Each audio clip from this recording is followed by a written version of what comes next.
Yoga is stillness. Yoga is self-awareness. Yoga is time-tested. Yoga is unity. Yoga is secular.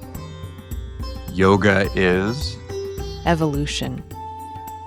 Yoga is a never-ending practice. Yoga is pretty much everything. Yoga is life, connection, health. This is Yoga Scussion. Jeri, welcome to Yoga Scussion. It's so good to see you. Thank you so much. Hi, I've Jeri. missed you. I missed seeing your face. So, Jeri, we appreciate you being on Yoga Scussion. When did you initially come to yoga? And when would you say the yoga bug bit you? So about 5 years ago, my oldest son announced that he was getting married. And I had this moment of panic knowing that I was going to be in 1,000 photographs. And I just wasn't happy with where I was with my health and my weight. And so I started looking around for something that would just be good for me, something that I could commit to that might help me get to a place where I could put on a dress and be in front of a camera. And I tried a number of different yoga classes and then serendipitously fell into Ashtanga. And it just really spoke to me. And so I've been going ever since. What would you say it was about the style or the environment that really resonated with you? As a former recovering dancer or dance instructor, I think Ashtanga spoke to me because of its similarities to ballet and bar work. You come into the studio, you do the same types of thing over and over with this idea that over a long period of time, right, you will see strength and flexibility increase. And it just felt really similar, familiar. So I think that was it for me. Is there a real connection between the body and the breath in dance in bar? That's Yes, kind of very mirrors much yoga. so. I haven't done any Yes. of that. Okay. Yes, very much the same thing. You concentrate on breathing and even the way your face, right, maintaining a look that is relaxed and calm and in control, sort of regardless of what your body is experiencing. So kind of some of that same thing. And I'm not sure, Jeri, how long have you been practicing yoga? I mean, either at a studio or otherwise. What does that practice look like? I think just over 5 years. There should be a chip or something, right? At To the track. 5-year mark. Yoga Anonymous.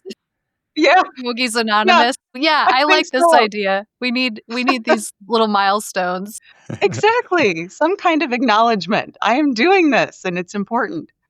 Well, I recall like when we first connected, maybe it was 5 or so years ago, it would have been, when I was settling a bit in Lincoln, Nebraska. And, a friend had told me about a new studio that was opening up, Yin Yang Yoga. Mhm. And so I just had a referral-based conversation with that owner, and I started teaching classes. And it was spottily attended, but it was like regularly attended from some folks. And then you were one of us, a couple people who started showing up, and then you never left me alone. You Jeri. just kept coming. And so, what do you think about like? Because I've had a similar experience, right? Like there's just something about that bug biting you in that moment, right? So like, Yeah. what do you think it really was? Was it like a sense of camaraderie, similar personality types? Maybe you were calling this community. Like, what are your thoughts along those lines? I feel like the connection was to your voice and maybe your personality. You remind me a little bit of my son, right? You're a little bit of a closet nerd, That is Um, the sweetest and, thing. and I so love this.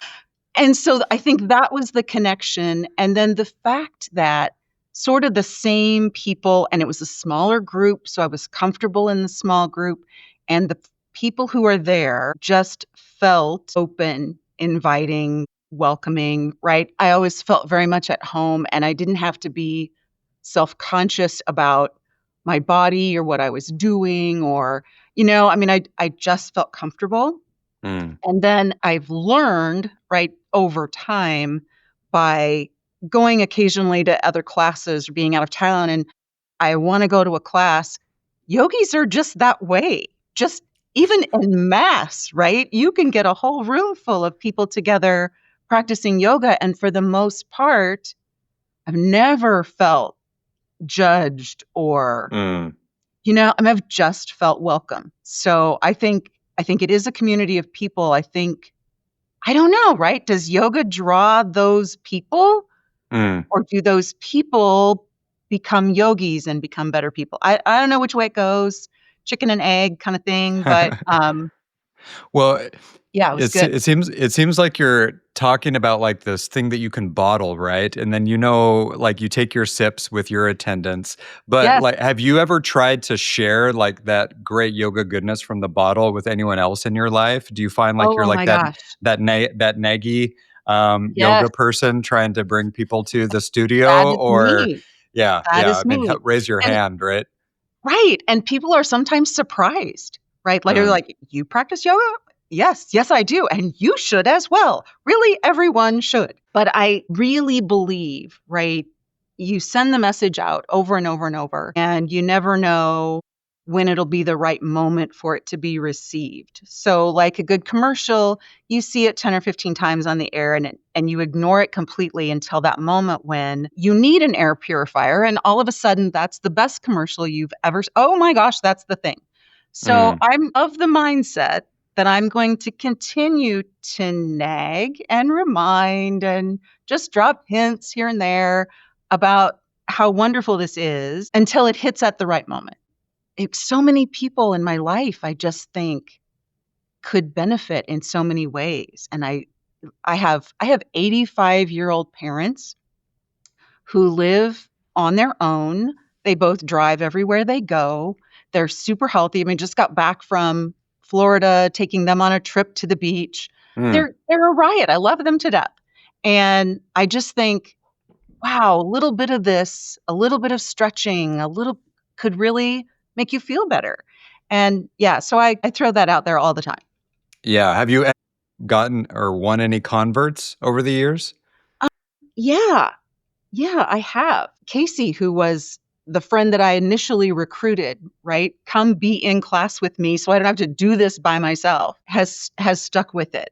My mom is kind of hit or miss yet, Mm, but when we're together, she will participate with me, right? And we talk about modification and, here's what this should look like and here's what it could look like for you. And I guess she's not super new, but my daughter-in-law is a yogi, teaches yoga. And between the two of us now, my oldest son routinely goes to class because he goes with her.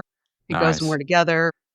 And even my younger son, who was a baseball player for a while, he was converted by a coach who brought a yoga instructor to baseball practice.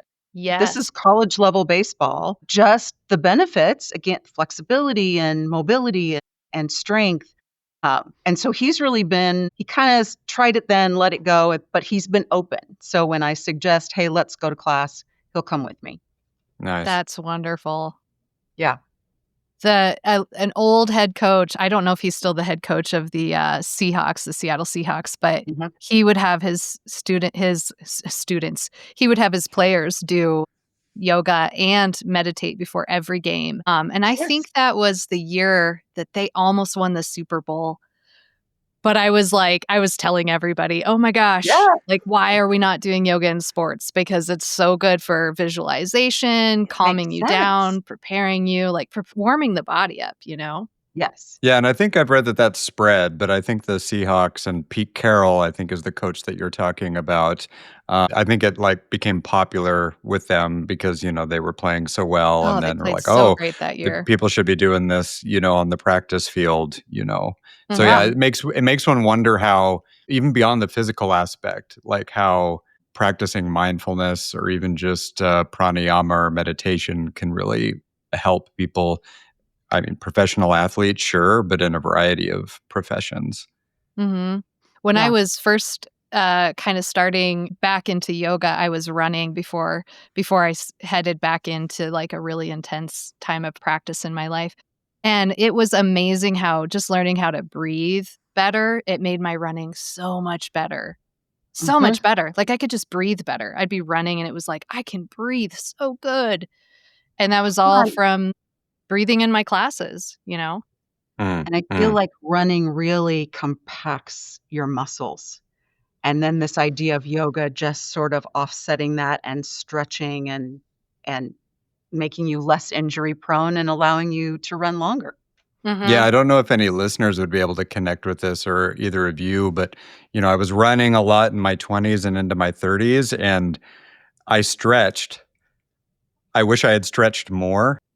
And even during that time, I wasn't really doing yoga, any type of yoga. So I really wonder how those running years may have looked a little bit different. Obviously Yeah. in the West, it seems like we're very like performance oriented. We're setting goals, we're trying to accomplish goals and everything. But I admit that even my mind is wondering if I would have had a regular yoga practice, how would that have actually maybe led to some of those experiences being better? I know on some runs I was racked with feelings or thoughts of self-doubt, Mhm. right? Mhm. Mhm. Maybe that process would have been different. Maybe I would have been living more in the present moment. Has that played out in either of your lives in like any other type of pursuit or outside interests? I think for me, just that idea of focusing on breath and no matter what stressful situation you're in, right? I can be in the middle of a board meeting and something starts to explode and it's like, okay, we're going to just focus on our breath and this is going to be fine. And it's helpful. I mean, it just sort of keeps you centered and nothing that's going on around you impacts you quite as much. Hmm.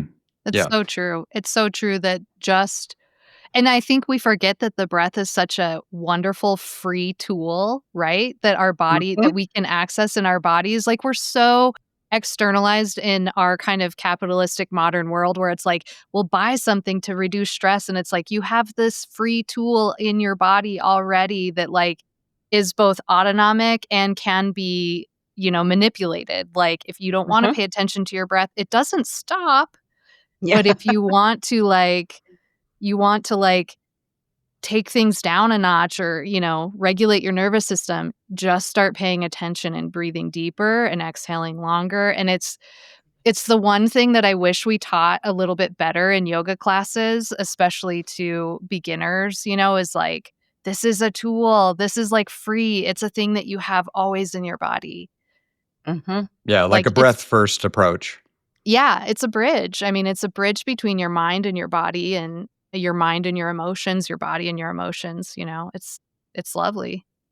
And I wonder, right, do we need to start teaching that idea to really small children, right? That idea of, okay, you feel out of control, you don't have great language skills. Here's Mm. something we can focus on together here for just a minute. Let's just take a couple deep breaths together. That just feels like that would be helpful. I've seen people do this with their kids, and it's so amazing to me. Like, while I'm witnessing it, I'm also thinking like, "Oh my god, I never had an adult walk me through just taking a beat, taking a pause, breathing as a kid." I never had that, and I look at those poor little nervous systems, right? They're just, like, Yes. experiencing everything for the first time. They have no Yes. idea what the world is made of or how they're supposed to react to it, and Right. when I see those kids practicing that, it just gives me so much hope for the future of everyone that, like, these kids are learning how to be self-modulated and, like, resource Mhm. themselves. in a way that I never had, that I had to teach myself really by going to yoga and becoming a yoga teacher. It's super awesome. And I think there are a lot of people who are doing that. I've seen my friends who are parents doing it, and it gives me a lot of hope. Yeah. Yeah, it's been normalized. And, Gina, you can speak to this too, maybe, but when we were getting into teaching, kids classes didn't seem like it was super common at studios. And I'm not sure when that started shifting, maybe during the pandemic, perhaps. Without me observing that trend. But now, certainly, it seems like a lot of studios will have a tandem kids offering, and if you want to call it, an adult, class offering, so that parents and kids can go together, addressing that, common concern for parents, right? Is who's going to watch the kid or kids, so that I can go take a yoga class. Yeah. Oh, I love that. Yeah. At the studio I started teaching at, we always had a kids class that we did with the children's center in our town. And so that was really great.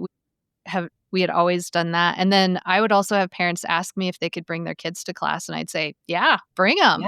Yeah. It was wonderful. I loved having kids in my class. And they would just do the same thing the adults were doing, and they were great. It was great. Yeah, I wish I started when I was a kid. Maybe I would have been less closety dorky. I would have been more comfortable in my dorkiness, Jeri. Maybe I would have worn that on my sleeve You're a little not more. a dork. I You're a thought nerd. you A said nerd, not a nerd, dork. nerd. Yeah. That's Get right. the terminology right. Yeah. I guess they're just cousins. But it's funny. I kind of feel like I wear that on the sleeve a little bit, but maybe you're right. Maybe I should embrace it a little bit more. Embrace that. Yeah. You should. Nerds are the best. Exactly. Yeah. So, like, Jeri, you were talking earlier about how yoga has really helped you. I think the word that you were using that has been resonating is, developing the sense of calm. We know you work in the airport industry. And I think lately, especially, that doesn't seem like the most calm place to be. So, would you maybe sharing with us and the listeners any specific type of experience or kind of what you try to bring to that role or that line of work, or how you think that there's a bit of a connection here?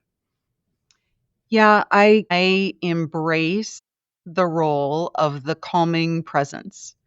And so in any environment, but especially at work, right, I try to be the person in the room who is bringing the temperature down. And I find that I can do that with my voice, right? You can speak more slowly, be really intentional, engage with people, eye contact, that kind of thing. And I've had people tell me, in a crisis, you're the person we want in the room. And I think I just have the ability to get through that. And then I have to deal with myself later. But in the moment, I can generally retain a sense of calm. And I do think while yoga helps me directly in those situations, it's almost more helpful on the backside when I'm dealing with me. I was Because, just going to right? ask that. Like, Yeah, is that's it a that place part where that's you go always to like hard. unravel that? Yes, and it, used to be you'd go in a small room, shut the door, and then just cry or scream, but you had to do something. And now I'm more likely to go into a small space and just breathe and close my eyes and have a moment that you might call meditation, or just that sense of self-awareness that, okay, here's what happened, but it's not internal. I can have the ability to sort of keep that external stress external. Yeah. Do you see that rubbing off on colleagues, or No, what do you not think? yet. I'm hopeful. I These are remain probably the same. hopeful. These are probably the same people who won't go to the yoga Right, class. who won't go with Yeah. me to class. I know. I've had a thought about maybe we could have a class right here in my administrative office. We'll do it in the kitchen, and we'll do it once a week, and whoever wants to come can come. And for 10 minutes, we'll just, do sun salutation, Yeah. someday. Those are the There's big dreams. There's a theory out there, and I'd be curious to see if this manifested in your life in any way, Jeri. I've talked to plenty of people about like what really brought them to yoga. Where were you in life? And for myself included, I don't really think I allowed the bug to bite me until I experienced a very challenging time. And I've spoken to many other people where they got serious about a yoga practice when they encountered a very challenging time. So did that manifest in your life in any way, or did it manifest in a different way? Yeah, I think it was truly, I think many women deal with struggling with body image and, looking in the mirror is not your favorite thing to do. And truly the idea of being in photographs, right? I've always been the person on the flip side of the camera. I love to take pictures. I don't want to be in them. Like almost to the point where I became obnoxious about not being in photographs. And I just knew I wasn't going to have that option. And I didn't want my own personal hangups to impact that lovely day, right? I didn't want my thing to get in the way. So it was like, okay, I've got to do something to get this under control so that at least, I can make this okay. I can get through it. And I don't know what I was looking for something. And I've tried running and I despise running. And I, played volleyball for a while, really enjoyed that. But that requires a team and a league and stuff I didn't immediately have. And so I don't know what it was that when I went in search, yoga was the thing that came out of that. Mm. I don't know what that trigger was. But I know as soon as I saw it, it was like, that's the answer. And I just need to keep at this until I find the right class, the right group, the right style. And yeah, I'm glad I found it.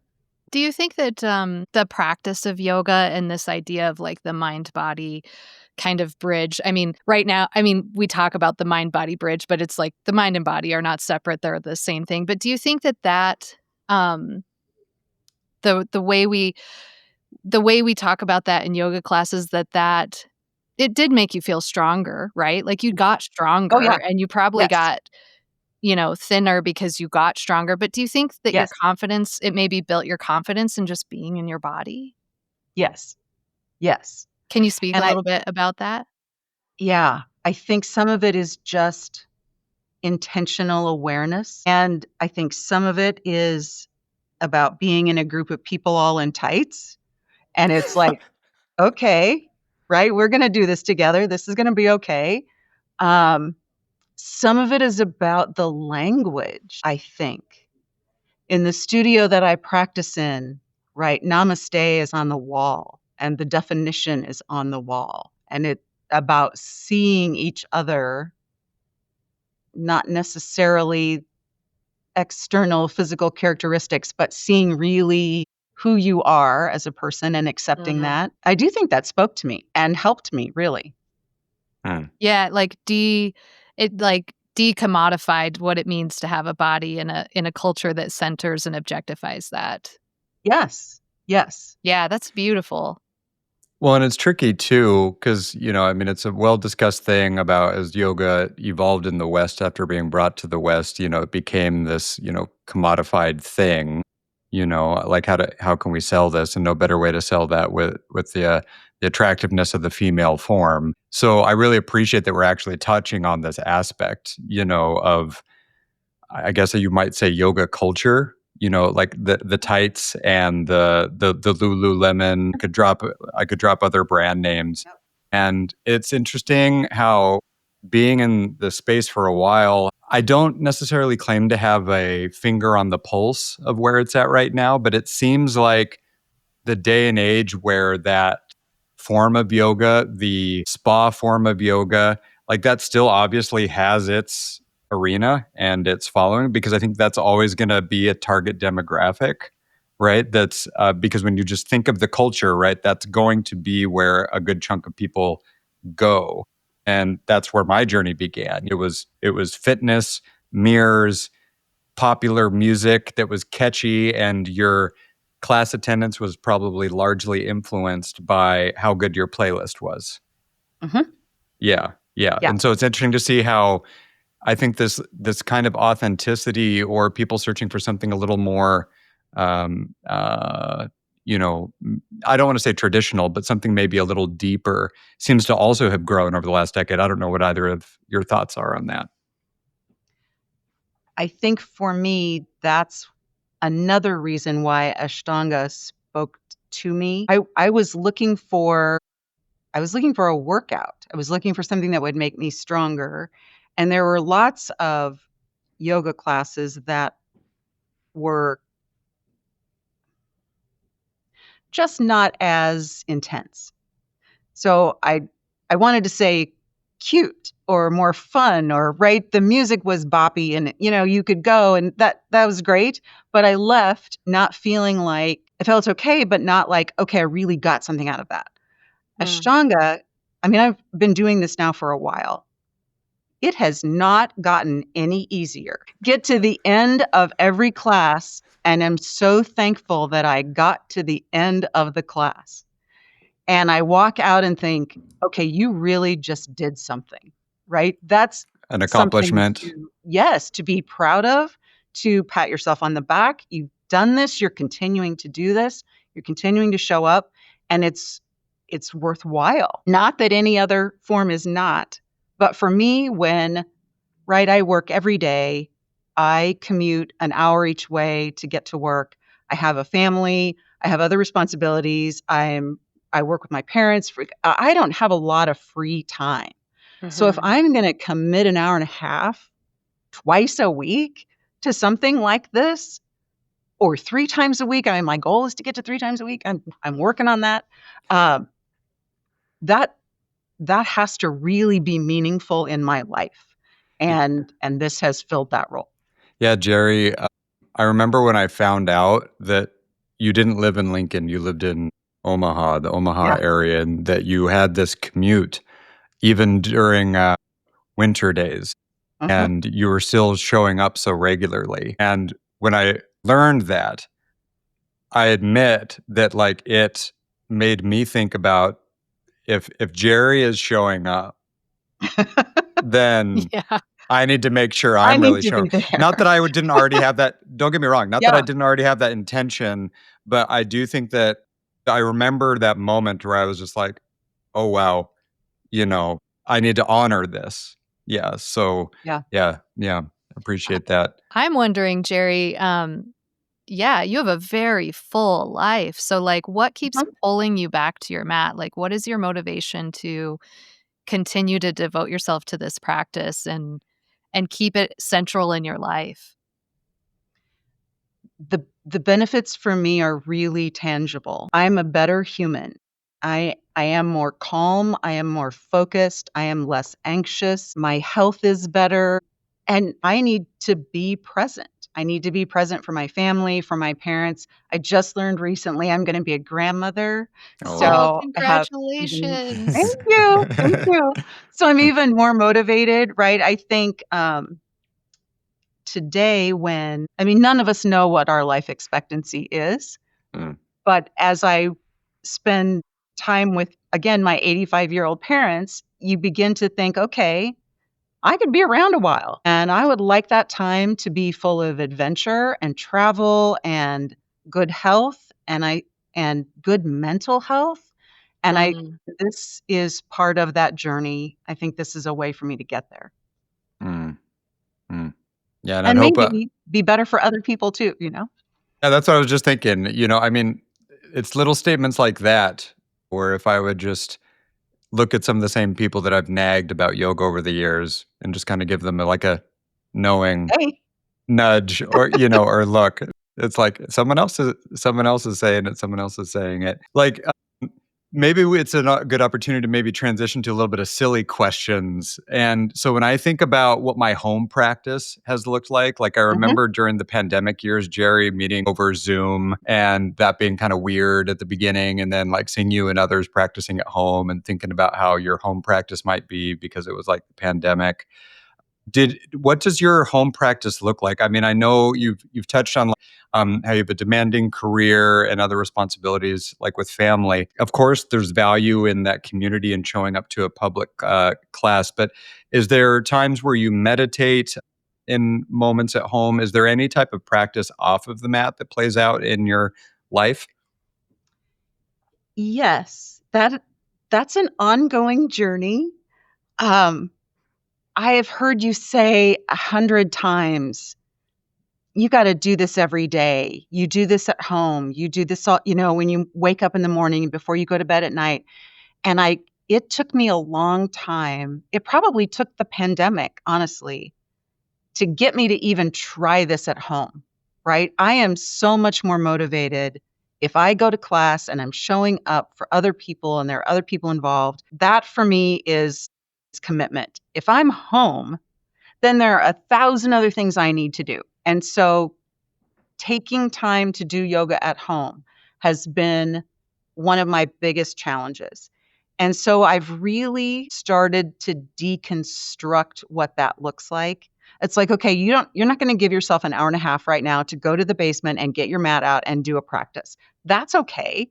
You can take 10 minutes here in the living room and get on the floor with your Schnauzer and do some stretching and start to breathe and be really intentional here for a few minutes while you have time. And giving myself permission to do that in little bites has made a difference for me. Yeah, I heard the mention of a Schnauzer there. And believe it or not, I actually had a question along these lines because when I think about how when I was really committing to a personal practice where I was at in life, I had a couple dogs and a cat at that point in time.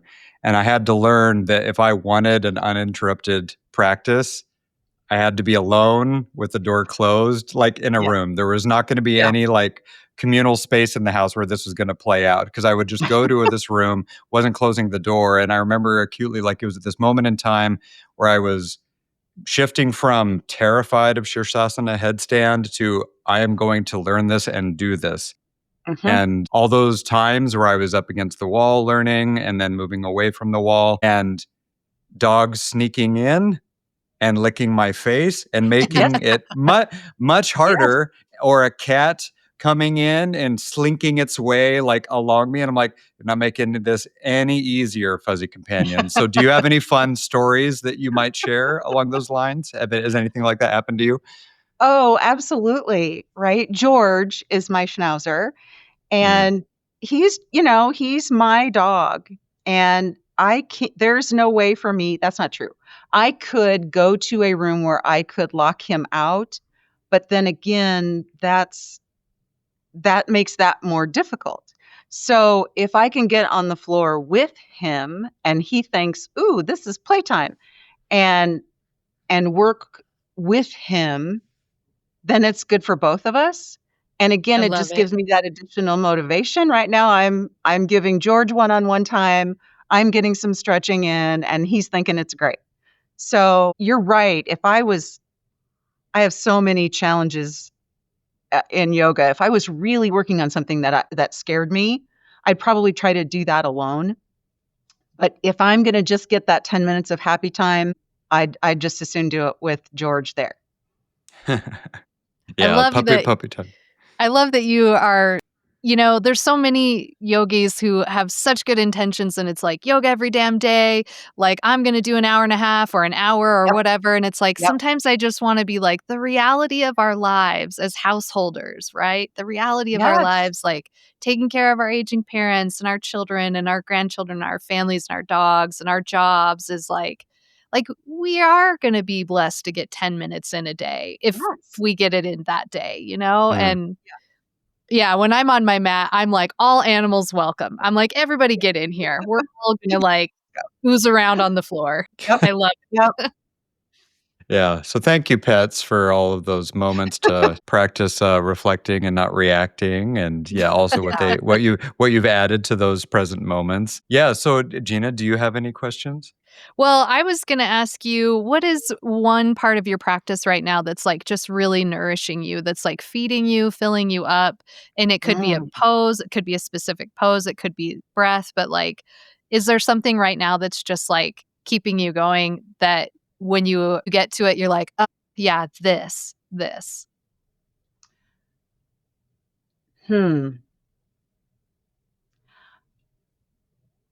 I've become more comfortable in down dog. I don't know, Brendon, I don't know if you remember this. Yoga instructors say things like, now we're going to rest in down dog. Yes. And I've said that. Yes, guilty. that is just garbage. I'm sorry. For me, down dog is a super challenging pose. Yeah. And I really have to think my way through it. Some of that, I have back issues. I mean, there's just, I have to really be intentional about getting into that position and then making sure I'm in it correctly and then breathing through it because I find it difficult. And so it's taken me a long time to just get to, okay, now I can be in this position that I'm going to be in a lot. And I'm starting to feel better there. And I feel good about that because for the longest time, it was like, there's got to be something wrong with me because I'm getting to down dog and there's no rest there. And so it was like, okay, what am I doing wrong with this? And it just figuring out that, okay, nobody's telling you to rest physically. We're going to get in this position, then we're going to breathe and we're going to get comfortable with where we're at. Yes. It took me a long time to get to that interpretation. Oh, Yeah. I so want to mirror your experience. Yes, I've had the same. And now when sometimes I will say, we're going to rest here. And I will say, but I know this isn't rest. I know you're working really hard. So see if you can drop in. Can you drop into what you're doing? Because it can be rest in like a weird way. But like I can mirror that 100%. I fought with down dog so long. And then you recognize that like, oh, I'm not in child's pose. I am like stabilizing, I am pressing, I am pushing, I am breathing, I am opening, and then I'm settling into the sensation of all of that. It's so activating. Yes. Oh man, what a great answer. Thank you. That was a beautiful answer. And it's maybe a little like trendy and uninspired, but because I don't think I've ever actually asked you this question, Jeri, do you have a favorite asana or pose? Or maybe it's a two-part question. Do you have a favorite? And do you have one that maybe you're learning to love? Let's say that. So my Sanskrit is really not good. So there's a pose that is a bind with one leg extended and one leg bent, and then you bind around your back. Oh, yeah. Maybe that's Marichyasana B or A? Yes. Yeah. A. Yeah. So Marichyasana A, I have achieved some level of ability. Oh. And so that I'm just really proud of that. And there's another, and B, Marichyasana B, I feel like is achievable. And I get scolded in class with this, don't push it, don't hurt yourself, don't put, and it's like, no, I can do this. I can get there. If somebody would just push on this shoulder and push on this leg, right, I can get to that pose. So it helps me to believe that it's possible. And then it also is a nice reminder of this goes slowly and you're going to make progress, little bits of progress over time. And that kind of comes and goes sometimes. But there are poses out there that I feel like if I just worked a little harder, I could get to. And that's helps encourage me to keep at it. Yeah. Yeah. That's an honest answer. Yeah. Yeah. Earlier in our conversation, you said that Ashtanga is really hard, really difficult. Yeah.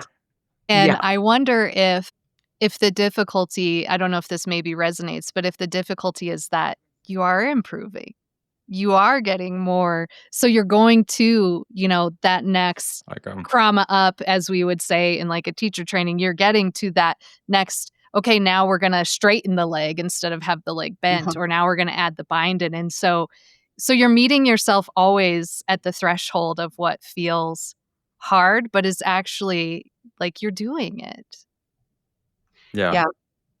I think that's part of my personality type. And again, why this is such a good fit for me, because I am competitive, I am driven. And so always having that next threshold in front of you I mean, I just know there's so much more for me to learn, right? I still feel like such a beginner. And I do think that keeps me coming back. Yeah. So as we kind of wind down the yoga discussion with you, Jeri, maybe being as pithy and concise as possible. Ooh. Maybe just 1 to 3 words, if you can. What is yoga to you? Oh my goodness. Feel free to take your time. 1 to 3 words, if possible. What is yoga? Life, connection, health. Yeah. Close the book as far as I'm concerned. Yeah. Yeah. She wrote the answer. We're done. Check it off. Yeah. Yeah. And Gina, to wrap up the call, I think you've got a question for Jeri, right? Yeah, I do. I don't know. Are you a book reader? I am. Do you have any favorite books, yoga or otherwise, that you think kind of sum up how yoga helps or creates space in our lives? I'm always looking for references, and I think our listeners are also. No. Okay. No. Yeah. So my nerd comes out when I read. So I read things like The Lord of the Rings. I mean, I read Love it. fantasy. I read Fiction. murder, mystery, fiction. Yeah. So I sort of read to escape. Yeah. So I've always got this list of books. It's like, okay, those would be really good to read if you want to, get better at this and do this, and this would be helpful. And then when I actually have that moment to read, the stuff that I grab is like, yeah, Pure imagination, just fun. Yeah.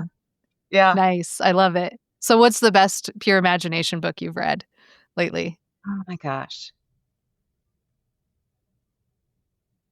I love Avatar. I love that series. Like Avatar the Airbender? Is this Blue People Avatar or the, in my opinion, much cooler, Avatar the Last Airbender? Yeah, Star the Last Airbender. My kids got me into that. I just love that. And again, that your imagination can kind of just run wild. Yeah. Did you see the episode where they went down the chakra one? That was one of the best episodes. That was awesome. Of the entire, seconded. Oh my God. Love the visuals. Yeah. It was so good. Oh, I feel like I have to go watch that again. Gonna have to go track that down again. Yeah. Oh, I love that series. Yeah. No, it's a great show. It's a great show. Jeri, it is truly an honor to have you on this recording of Yoga Scussion. Even though we're miles away, the energetic connection is always there. And so just thank you for your dedication to your practice, because that's helping the world. So thank you. Thank you. It is. Thanks for spending your time with us. And I know that you said earlier in the interview that your yoga practice isn't like getting people at work, but you also said that everyone comes to you and is like, we're the person you want in the room. And I think that really speaks to what you're cultivating in yourself and in your aura and in how you present to other people. Like being a practitioner, it's there. They're seeing it whether we think they are or not. Yeah. I appreciate that. I'm taking that with me. Thank you. I want you to, because you are, and I can see it. Thank All you. right. Brendan, it was so everyone. good to see you. Yep, good to see you too. Gina, love Bye-bye. to meet you. Nice to meet you. Thank you so much. Yeah, we'll let you know ahead of time when this comes out. Okay, Jeri? That sounds great. All right. Okay. Thank you. Bye-bye.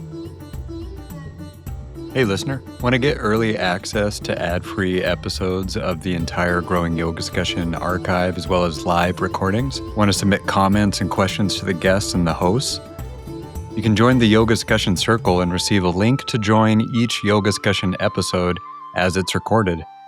During the recording, you will have the chance to ask questions and participate in the Yoga Scussion yourself. Feel good about being a sustaining member of the show while also joining the Yoga Scussion with us. Thanks for listening, and we look forward to you joining the Yoga Scussion soon.